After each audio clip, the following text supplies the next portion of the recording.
Siapa manusia yang pertama dinasihati sama Allah? Siapa? Allah instruksikan Adam, ya kan? Jangan makan buah khuld. Ya. Tapi yang terjadi apa? Adam dan Hawa makan buah khuldi. Ada bahasa nasihat gak sebelumnya? Ada ya. Allah ngasih peluang loh, ngasih waktu. Gak tahu kita ukuran manusianya. Peluang waktu yang Allah kasih dari nasihat yang Allah berikan pada Adam berapa lama. Tapi akhirnya ketika melihat lawan jenis, apa yang terjadi dengan Adam dan Hawa? Terjadi pelanggaran terhadap nasihat dari Allah Subhanahu wa Ta'ala. Allah nasihati lagi gak? Nasihati lagi, tapi nasihatnya keras, langsung CSP. Kita ini dulu penduduk surga loh Bapak Ibu, penduduk surga. Ya, Adam itu penduduk surga sama Hawa, tapi gara-gara amanah dari Allah tidak berhasil dilaksanakan oleh Adam dan Hawa, akhirnya, hei Adam dan Hawa, karena engkau sudah melanggar nasihat dan perjanjian denganku, memakan buah khuld ini, silakan turunlah ke bumi. Padahal udah tahu rencananya mau begitu. Ingin menciptakan ini ja'ilun fil ardi khalifah. Jadi babak pertama terjadinya sebuah diskusi dan kemudian terjadinya saling menasehati dan akhirnya memberikan sanksi atau bahasa kitanya adalah SP, ya kan, pemecatan. Itu adalah Allah. Terus kenapa manusia nggak mau melakukan itu gitu loh? Kita siapa? Makhluk fana, binasa, nggak bakal. Cuma bertitelkan ya manajer, CEO, bos, panglima, jenderal, atas dan segala macamnya. Kok kita pelaku nggak ngambil teladan dari Allah? Masya Allah, sombong nggak? Ya. Makanya ketika ditawarkan sebuah amanah, siapa yang pertama kali menerima amanah dari Allah? Siapa? Andrew. Manusia juga. Zaluman jahula. Manusia itu zalim dan bodoh. Berani benar menerima amanahmu, padahal dia nanti akan berbuat kesalahan yang paling banyak, kesesatan yang paling banyak. Zaluman jahula. Baik, berangkat dari inilah saya kemudian ingin kembali mentaujih Rabbani diri saya pribadi khususnya dengan surat Al-Asr. Al-Asr ada berapa ayat Pak Bu? 3 ya. Sedikit kan? Anak TK udah gampang hafal. Ya. Yuk kita baca sama-sama ya. Ini ada Al-Qur'annya. Ya. Saya talaki. Ya, Bismillahirrahmanirrahim. Ya, silakan Bapak Ibu. Wal 'asr. Innal insana lafi khusr. إلا الذين آمنوا وعملوا الصالحات وتواصوا بالحق وتواصوا بالصبر. Simple ya, 3 ayat. Tapi dengan 3 ayat ini manusia banyak yang hilang. Wal 'asr, demi masa. Ad-dahr, boleh dilanjutkan Mas slide-nya. Nah, biarin videonya, nanti saya mau tayangin dulu. Nggak apa izin ya, boleh nayangin video ya. Ini buat muhasabah. Demi masa, innal insana lafi khusr. Sesungguhnya semua manusia itu dalam keadaan merugi. Apa Bapak Ibu? Merugi. Illal ladzina amanu, kecuali, ini ada istisna ya, Mas Mahdi ya. Ada istisna. Illal ladzina amanu, kecuali hanya orang-orang yang beriman sajalah yang tidak merugi. Wa 'amilus salihat. Salihat ini jamak ya. Setelah dia beriman, kemudian yang kedua, 'amilus salihat. Dia beramal saleh, bukan beramal salah. Ya. Apalagi yang berikutnya, watawasau bil haqq. Watawasau ini jamak juga loh Pak Bu. Artinya apa? Nasihat itu nggak bisa sendirian. harus ada circle, kalau bahasa anak sekarang harus ada komunitas. Saya nggak mau pakai bahasa IPS homo homilipus. Ternyata setelah saya selidiki bahasa homo homilipus itu, ya ternyata itu homo sesama jenis. Makanya saya nggak mau pakai bahasa IPS lagi lah. Taubat saya. Ya. Wa tawassaw bil haqq wa tawassaw bis sabr. Jadi circle dalam hal saling menasehati. Tawasau itu ada imbal balik, take and give, simbiosis mutualisme, saling ya, menasehati. Watawasau bis sabar. Ya Allah ulang lagi pakai watawasau, bukan wasabr, tapi watawasau bis sabar. Kan kuat banget ini. Dan juga silakan kalian bersirkel berkomunitas dalam kesabaran. Nanti kita perdalam. Ya Nabi Muhammad SAW pernah mengatakan bahwa dalam hadisnya kulil haq walau kan murah. Menyampaikan yang benar itu pahit. Kenapa? Karena setiap orang tidak suka, tidak jarang, tidak sedikit yang agak kurang bisa menerima ketika kebenaran itu kedengaran ke telinganya, apalagi sampai direalisasi kan. Ya saya nggak usah bahas lah detail, Bapak Ibu udah lebih cerdas daripada saya lah.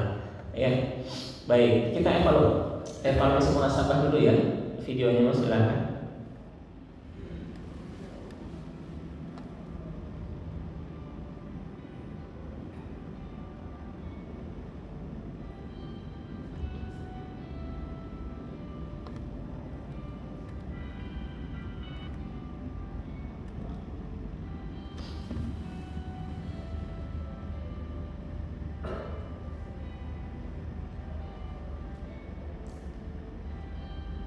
Langsung ke ininya aja Mas, itu baru langsung ke bapak anak aja.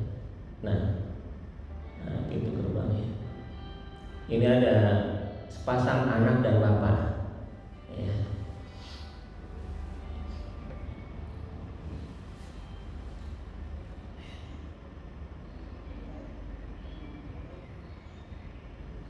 Tak bisa dikencengin suaranya Mas. Udah maksimal ya? Oh, bawaan ini. Ya.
Bahasa mana ini Bapak Ibu?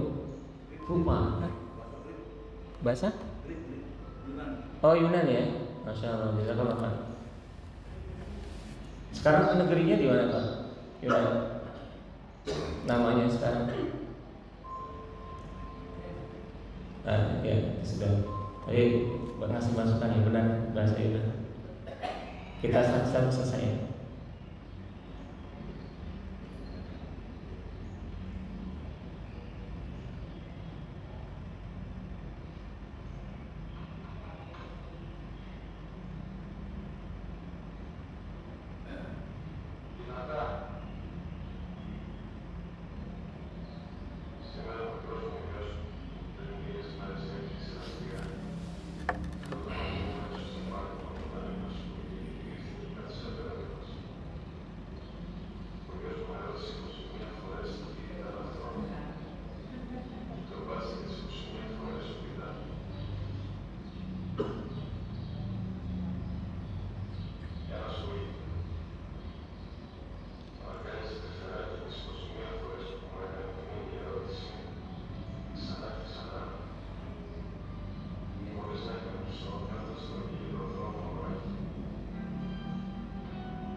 Iya, skip. Udah cukup. Baik. Kira-kira menurut Bapak Ibu, menurut jamaah itu ada momen saling menasehati nggak? Ada ya Pak, Bu? Ada anak-anak di sini nggak? Kalau ada yang masih jadi anak, jangan dicontoh tuh anak. Agak sedikit ya nggak sopan ya sama orang tua yang sudah tua. Baik, ada momentum saling menasehati, ya. Dan di situ terlihat sekali sang bapak dengan sangat sabar. Nah ini ada kesabaran juga nih. Watawasabil haqqi watawasabil sabar. Dua item itu dilaksanakan sama bapak ini. Dia bersabar ketika ingin menasehati anaknya. Nasihat yang dilakukan apa? Dengan bil lisan. Kalau Rasul bilang, man ra'a munkaran fa yastaqi fa bi lisani, fa illam yastaqi fa bi qalbi, dzalika al-aful iman. Kalau lihat kemungkaran, nasihati dengan apa? Dengan apa ya? Pertama tangan ya. Fabiyadi. Kalau dengan tangan itu nggak sanggup, tangan itu bukan berarti kita main fisik ya, nggak selalu. Bukan selalu harus perang kalau sedang berjuang. Dengan tangan bisa menulis, ya. Dengan tangan bisa pegang tangannya supaya dia nggak berbuat salah dan segala macamnya dan banyak hal. Dan kalau nggak sanggup dengan lisannya, nah ini bapak ini sedang bersabar menasehati anaknya beberapa puluh tahun yang lalu tentang sebuah kejadian, bertanya tentang burung. Pada saat itu anaknya masih kecil, sampai 21 kali pertanyaan, bapaknya nyantai jawabnya. Selama 21 kali dijawab terus dengan sabar. Tapi anaknya baru 3 kali aja udah bentak-bentak. Ya, nah ini Gen Z ini nauzubillah min dzalik. Ya. Nah, jadi bapak ini menasehati dengan lisannya. Ya, kemudian apa? Menasehati dengan bil kitabah tadi. Yang pertama sudah dengan tangannya, yang kemudian dengan lisan. Bil kitabah dengan tulisannya. Nih baca, saya nggak perlu dengan mulut saya lagi. Kenapa kalau dalam kondisi emosional begitu menasehati orang dalam kondisi emosional itu kenapa, Bu? Nggak bakal masuk. Yang terjadi apa? Api jadi api, berantem. Nggak kelar-kelar, ada solusinya nggak? Nggak ada. Ya nggak ada solusinya. Makanya si bapak itu ngambil ke dalam nih tulisannya di masa yang lalu berapa puluh tahun. Silakan baca yang kencang.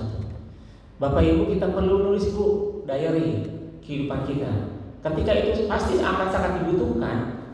Silakan lihat anak keturunan kita untuk baca itu. Ya, jadi 3 tahapan itu dilakukan bapak ini. Ya, pertama nasihat bil lisan, nggak masuk nih ke anak, bahkan ngebentak padahal maksudnya baik. Yang kedua adalah bil lisan, bil biadi, ya, dengan tangannya dia tulis berapa puluh tahun lalu di diary-nya dan ternyata dikeluarin saat dibutuhkan. Ya, yang ketiga apa? Bil lisan. Ya, nah ini Bapak Ibu yang melakukan Allah sekarang, slide berikutnya silakan. Nah, lanjut Mas. Terus tafsir ayat, ya silakan. Ya. Nah ini tadi sudah saya bahas, dan Allah itu ketika menurunkan ayat dengan menggunakan huruf waw itu sangat tidak sedikit, lumayan banyak. Tadi imam kita sudah baca wadduha wal laili idza saja. Ada waktu duha, ada waktu lail, malam. Wasyamsi wadduhaha, ada dengan matahari dengan waktu duhanya. Nah ini wal asr, dengan masa waktu kita. Ini sebenarnya kunci loh Pak. Kalau Imam Syafi'i bilang cukup 3 ayat dalam surat Al-Asr ini menjadi penyelamat manusia di seluruh dunia. Cukup dengan ini. Kenapa? Karena ini Allah langsung dalam banget ngomongnya, lugas, simpel, nggak usah panjang lebar, tele-tele. Ya, udah pakai waktu aja. Ternyata kan ya orang Barat menafsirkan masa itu dengan time is money, ya kan? Waktu itu adalah uang. Kalau orang Arab bilang waktu kesayf, waktu itu adalah pedang. Kalau nggak bisa dipakai dengan benar, maka pedang itu akan memenggal lehernya sendiri. Betul? Jadi Allah cukup dengan waktu saja, manusia banyak yang lalai sudah. Ya, lanjut. Dan waw qasam ini adalah waw sumpah. Ya. Demi, artinya ketika Allah sudah menggunakan waw qasam, berikutnya pasti ada takkid lagi. Innal insana, inna itu huruf takkid. Ya, Mas Mahdi ya, huruf takkid. Dikuatkan lagi tuh sumpahnya dengan penguatan. Kata kalimat berikutnya dengan inna, bahwa sesungguhnya manusia itu pastilah dalam keadaan merugi ketika asrnya ini, daharnya ini tidak diwaspadainya dengan baik-baik. Maka Bapak Ibu mohon maaf ya, ketika misalkan ada peringatan atau mengucapkan selamat hari milad kepada keluarga kita ya, atau suami kita, istri kita, anak kita, atau di Japri atau di WA di grup keluarga, jangan kemudian ketika ada orang yang tausiahi selamat ulang tahun usia yang ke-50 ya, papa, mama atau kakek nenek, terus kita emosi, bikin malu aja, nggak usah sebutin usia lah, bawa usia. Ada yang suka begitu. Padahal itu adalah sebuah nasihat buat kita. Oh, ternyata usia kita sudah berkurang dari usia Nabi Muhammad kewafatannya. Wafatnya Rasul berapa tahun? 63 tahun. Kalau usia kita 50 tahun, berapa lagi jatah kita di dunia? 13 tahun lagi. Nggak usah diomelin, nggak usah baper. Ngapain sih bawa usia segala? Udah ngucapin ulang tahun, ngucapin aja barakallah, udah selesai. Nggak usah gitu, biarin aja. Bahkan kita harus bilang wa fikum barakallah, dan untukmu juga keberkahan. Nggak usah ditimpalin, udah tahu tua, sebutin tua. Itu sebuah nasihat sebenarnya buat diri kita. Oh, usia saya udah segini 50. Orang tua bilang kan usia emas. Ya. Jadi nggak usah baper. Biarin, alhamdulillah, innalillah. Oh, udah segini ya, 13 tahun lagi dong kata saya dari wafatnya Rasul. Itu aja. Itu nasihat itu. Ya. Next, Mas. Nih, macam-macam orang yang merugi. Ayat yang kedua.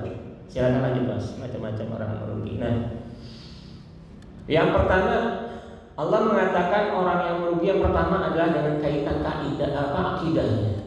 Ya, kufur. Ya, surat Al-Baqarah ayat 2 atau surat Az-Zumar ayat 63. Kufur, merugi secara akidah. Jadi Allah mengawali dengan akidahnya dulu nih. Khusarnya itu adalah karena rugi dia akidahnya, tidak beriman kepadaku. Kenapa dia rugi? Karena sudah Allah turunkan 300.000 lebih para nabi dan rasul, tapi ternyata setelah mereka sudah Allah selesaikan misi risalah kenabiannya, manusia masih tetap kufur. Kira-kira rugi apa untung? Kufur lah, rugi dia secara akidah. Ya, berarti dia sombong gitu, nggak mau ngambil ibrah pelajaran yang sudah diberikan oleh para nabi dan rasul sebanyak 300 lebih para nabi dan rasul. Berikutnya, orang yang menyembah Allah dengan tidak sepenuh keyakinan. Ini apa namanya, Pak Bu? Munafik.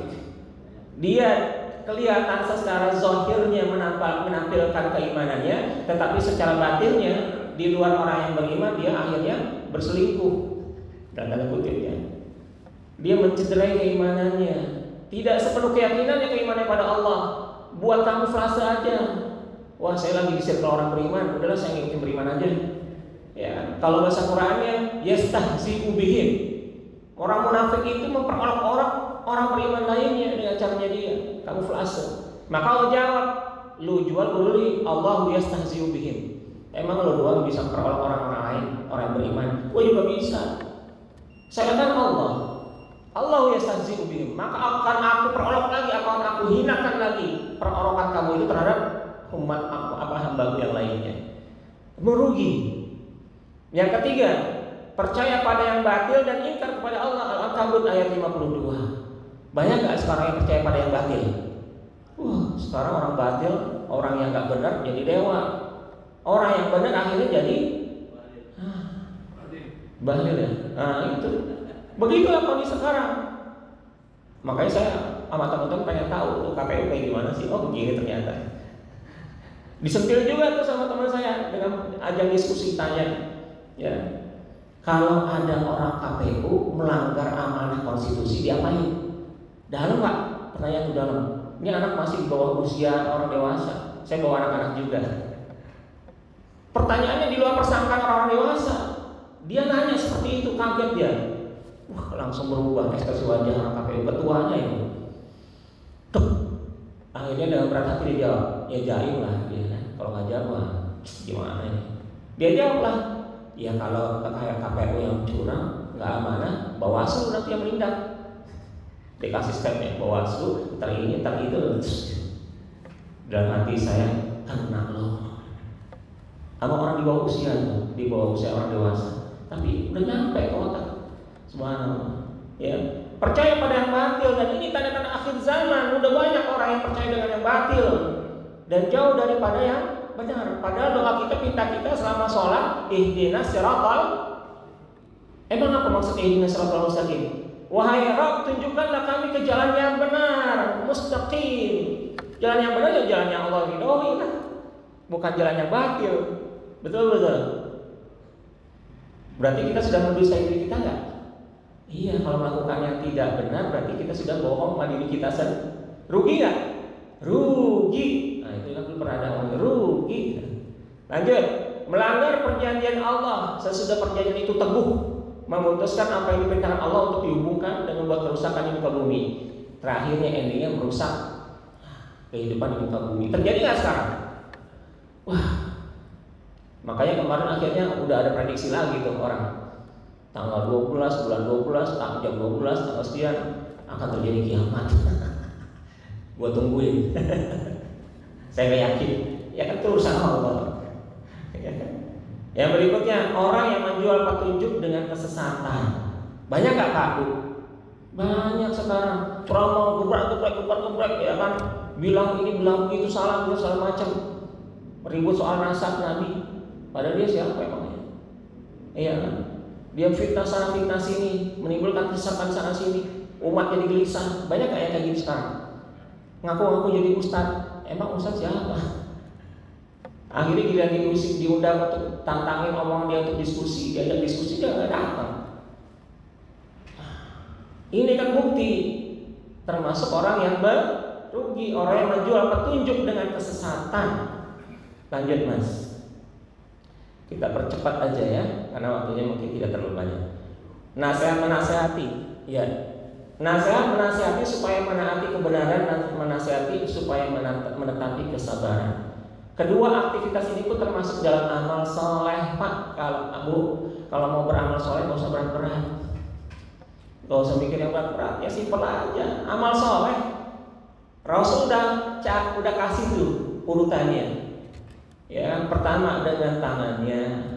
Ya, ketika isi Bapak tadi tulis tuh tentang kehidupan yang dijalani oleh kita. Biar keturunan kita yang akan baca kalau ada kejadian apa-apa dibaca. Ya, itu nasihat, amal soleh juga itu. Ya, bahkan jadi amal jariah tulisan itu. Makanya orang-orang dulu kalau ada apapun itu pasti ditulis Pak Bu. Kalau sahabat Nabi itu nggak pernah ketinggalan pensil atau pena kolam di kupingnya, diselipin. Kita ada riwayatnya, ya Mas Mahdi. Sini nggak pernah ketinggalan tuh pensil pena kolam. Fungsinya itu, ketika ada kejadian dia ingat langsung dia tulis. Tuh, itu bagian dari amal saleh. Yang berikutnya, mengapa disebutkan secara tersendiri, menunjukkan adanya penekanan khusus pada keduanya. Ini yang tadi saya bilang. Ya, ketika Allah ingin mencontohkan tentang sebuah komunitas untuk saling menasihati dalam kebenaran dan kesabaran, maka Allah menggunakan kalimat qasam, sumpah. Kalau orang sekarang ngomongnya sumpah deh, sumpah deh. Dan yang kedua pasti instruksinya nanti, perenungannya nanti, tegurannya nanti dengan huruf takkid, menguatkan tentang apa? Karakter manusia. Innal insana lafi khusr. Sungguh manusia itu pasti merugi dia. Tapi Allah jawab langsung, yang tidak merugi ya kayak gimana? Ya yang beramal saleh dan saling menasihati dalam kebenaran dan kesabaran. Menurut As-Sabuni, jika iman dan amal saleh menyempurnakan diri sendiri, sementara berwasiat dalam kebenaran dan kesabaran dapat menyempurnakan orang lain. Itulah Pak. Kenapa akhir kehidupan masa-masa akhir zaman ini jadi banyak kericuhan, kekacauan Pak Bu? Kenapa? Karena semua berposisi orang pengen jadi orang paling benar, merasa dirinya paling benar. Ya udah, nggak usah banyak ngomong, saya paling benar, saya udah teliti, semuanya kitab udah saya buka, udah ada paling benar, nggak usah pakai diskusi, udah jelas. Itu kan merasa paling benar itu. Sementara Allahnya saja itu ketika menciptakan manusia ke bumi diskusi dengan para malaikat. Sekalipun Allah udah tahu ujungnya mau ngapain, goalsnya mau ngapain, tapi Allah kasih tornya. Ya, Allah kasih ya pelajaran-pelajaran di situ. Tujuannya apa? Ya. Lanjut. Ibrah. Orang yang beruntung. Lanjut Mas. Iya. Orang yang beruntung hanyalah yang bersedia menghabiskan usianya untuk mengerjakan amal saleh. Makanya dalam hadis Rasulullah SAW, ya, ini hadisnya masyhur banget ya, sahih.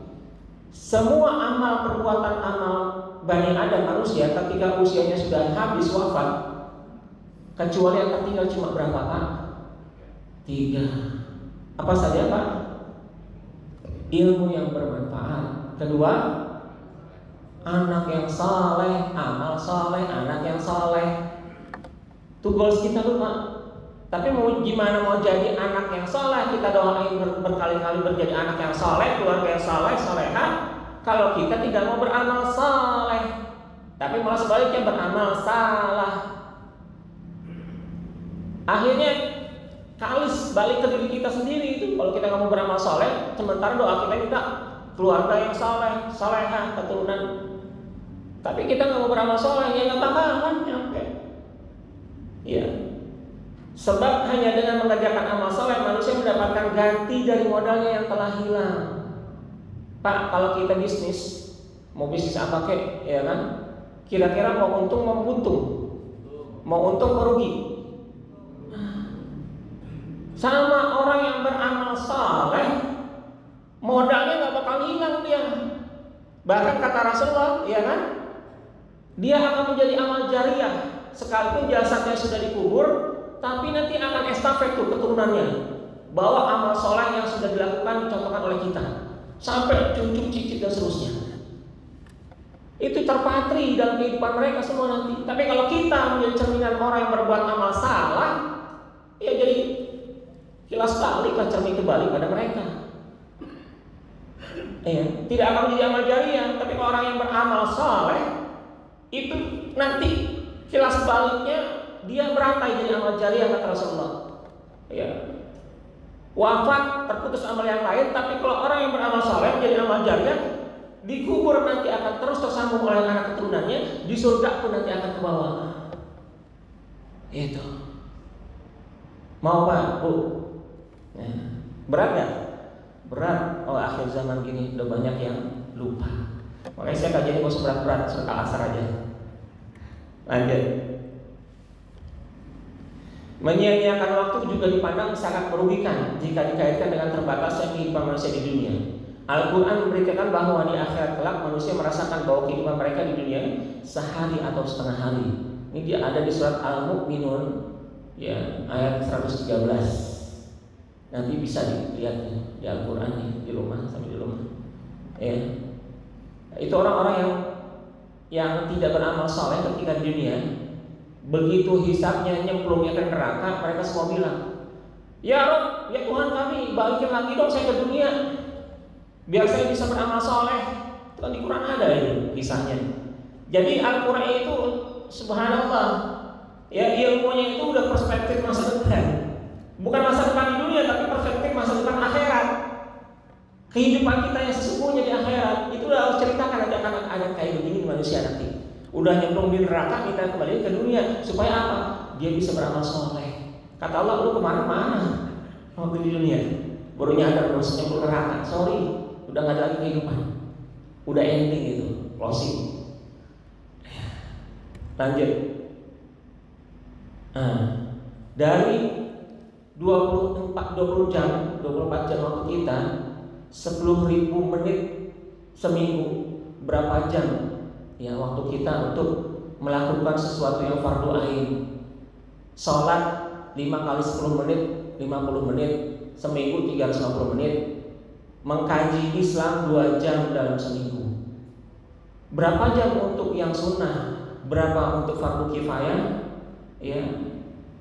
Kemudian kuliah 4 jam seminggu 20 jam, praktek 6 jam seminggu, dan seterusnya. Ya. Makanya kalau dalam surat Al-Qasas ayat 77 itu dibilang, ya, ini tafsir ayat bil ayat, ya. Wabtaghi fima ataqallahu darul akhirah wa la tansa nasibaka minad dunya wa ahsin kama ahsanallahu ilaik. Kalian boleh kejar akhirat kalian karena memang itu sejatinya kehidupan akhir kita. Tapi wa la tansa nasibaka minad dunya.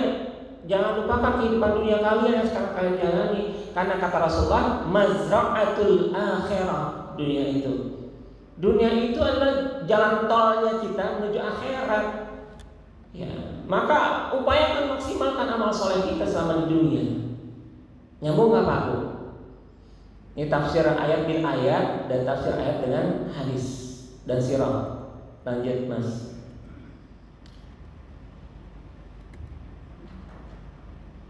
Kiat berpacu dengan waktu. Pelaksanaan satu kewajiban tidak akan menggugurkan kewajiban yang lainnya. Ya, kalau ulama di Mesir ada yang bilang al-wajibat kasratu minal waqt.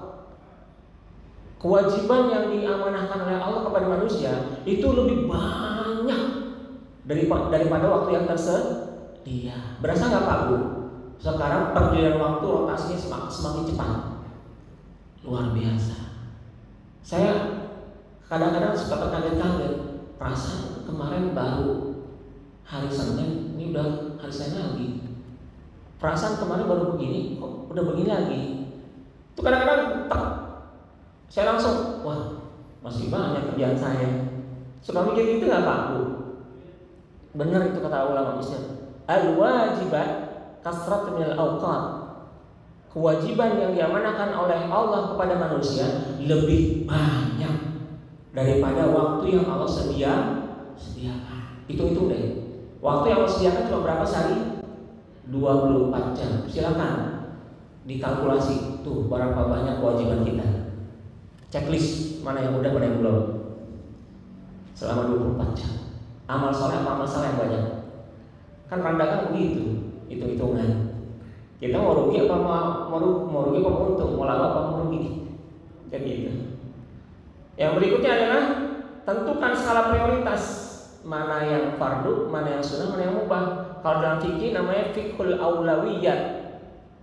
Dalam kehidupan kita itu harus mengutamakan yang prioritas. Kayak saya, ya, diskusi dengan istri saya, anak saya sudah mulai kuliah.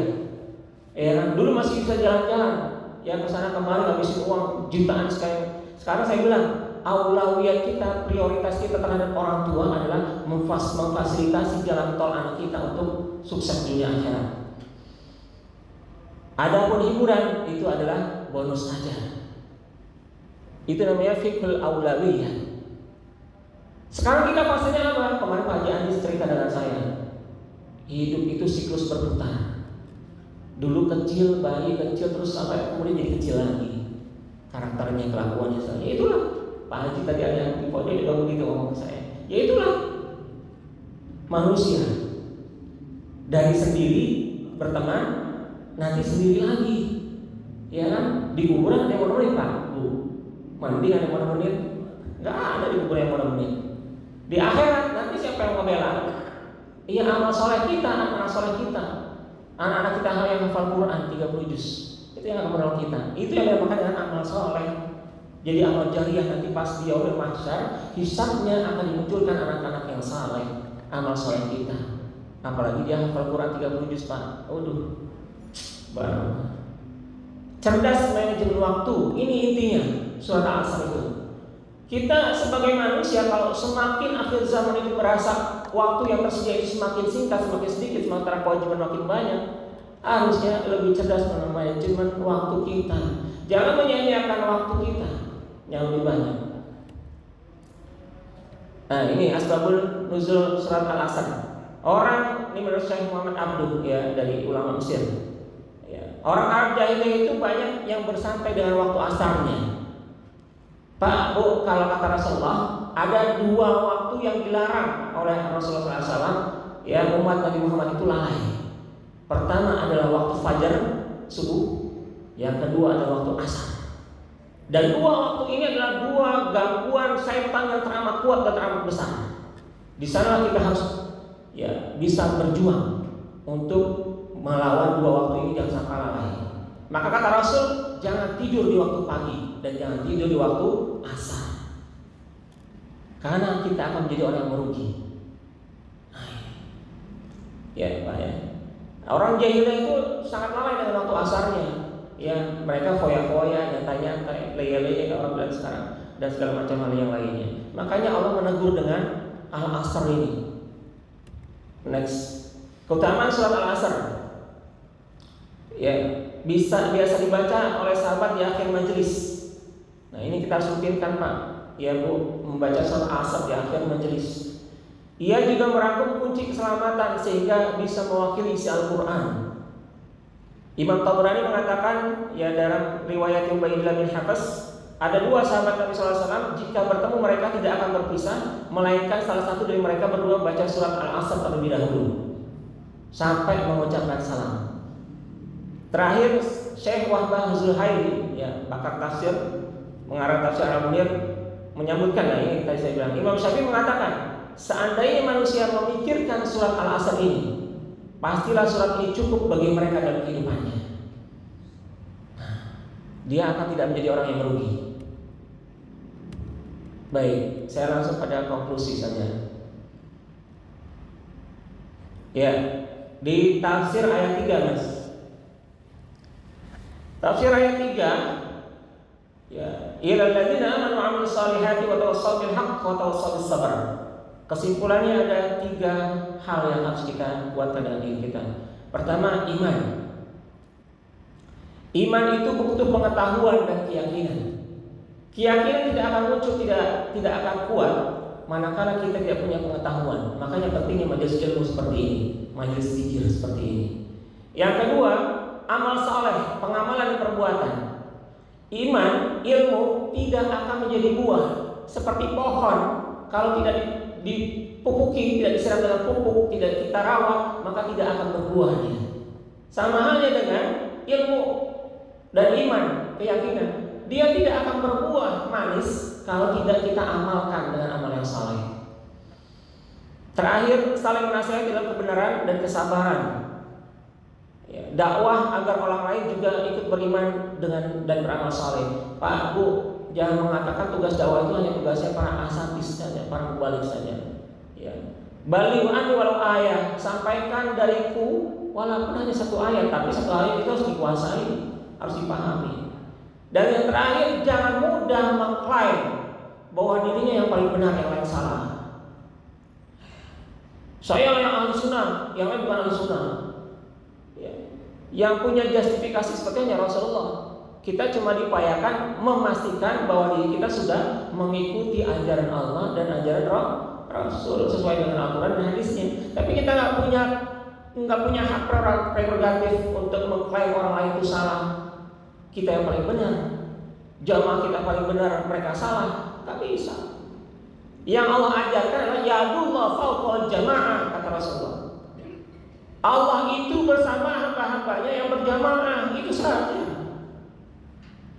Kalau ibarat kata Rasulullah, orang yang sendirian tidak berjamaah seperti segerombolan serigala, segerombolan domba.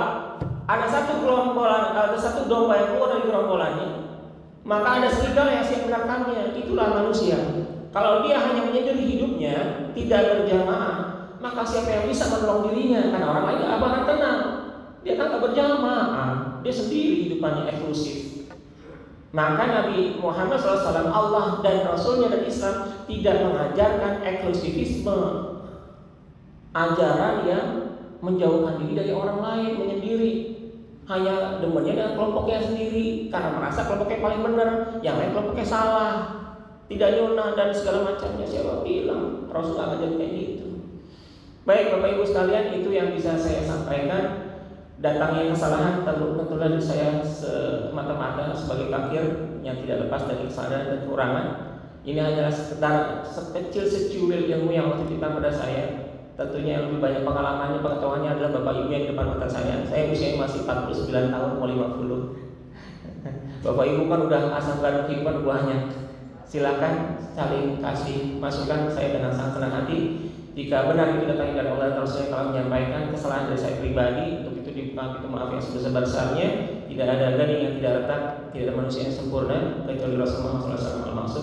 Aku lupa lihat wa astaghfirullah li wa lakum.